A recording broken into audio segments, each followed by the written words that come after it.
Hey, beautiful souls. Prayer Priestess Eleni here with my continued commitment to provide you with high vibe content to help you deliberately create a life that you absolutely love. And today I want to talk about just being so deliberate and cautious about what you do and don't talk about. I hear so many people, just when I'm out and about talking about the fact that they're sick or this didn't go right or this is going wrong or I'm having a problem with this and just bringing these types of things up so casually in conversation. Now, why is this something we want to steer away from doing in our own lives? The second we speak it out, we're reinforcing that it's going on. Now, one of the first things I do is I deny and I don't accept when things aren't going the way that I would prefer in my manifest reality. And then I explore, how am I a vibrational match to this? What have I been thinking? What investments have I put out there energetically that are bringing this return to me? I always use everything as an interesting point of reflection for the law of correspondence, as the within, so the without.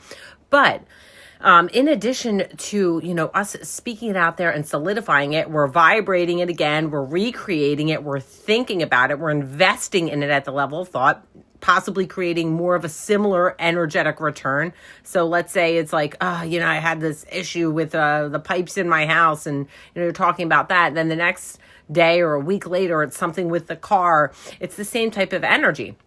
But also, here's where I really invite you to think about this. When you talk about things going on in your life, other people are investing at the level of thought as well. We're all creator beings. You don't just create for yourself. You create for every other person. The second you think about them or judge them or, entertain their life in your mind mentally. So if you're telling your friend about this, like, sickness is running through my house and now your friend is thinking about your house and everybody in it being sick, she's also co-creating it with you. Right? And also possibly inviting that into her own experience by thinking about your family being sick. She's thinking about sickness. Now she's a vibrational match to it, right? And like creating it. So being so deliberate about the kinds of conversations we'll engage in.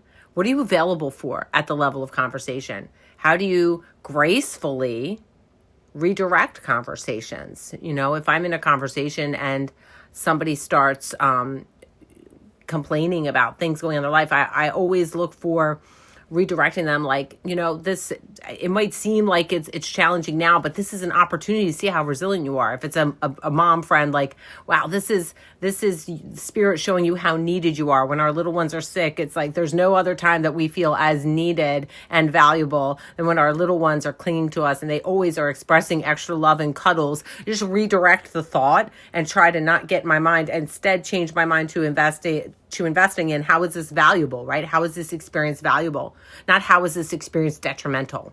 Now, this is just a concept to really like play around with in your mind. How do you share about your life? Are you an open book with all the things happening, right? The second we open it up and we put it out there, it becomes a creative force again and again and again.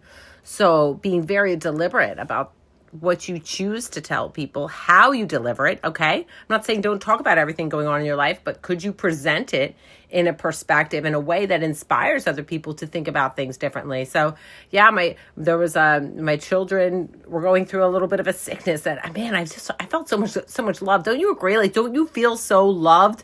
The kids are extra cuddly and don't you feel so needed? And the world slows down a little bit. You don't have to run around as much and you just kind of get to focus on them and those moments that one day you'll miss having, right? Moms out there, one day you'll miss having. One day you'll miss having those moments. So helping our friends redirect their thoughts and being very deliberate with how we deliver our own helps us to shift what shows up for us, right? And have a little more control and power over it. We're not just being tossed around in the sea of life. We have a lot of power in what will return to us by how we deliver information and how we speak it forward, right? Spelling. What kind of spells are you casting in your own world?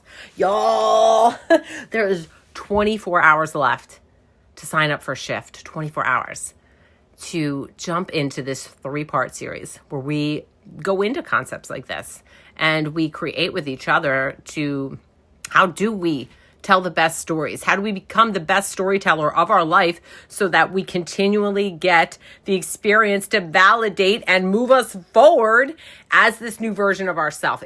It's the vibe in this container is already off the charts, and I just know that what's going to happen is magnificent, because that's what I witness. Like, I get to witness magnificence in each and every person that it joins my groups. It's remarkable to me. Actually, it's remarkable. And if you don't tell yourself you're doing a great job often, you should.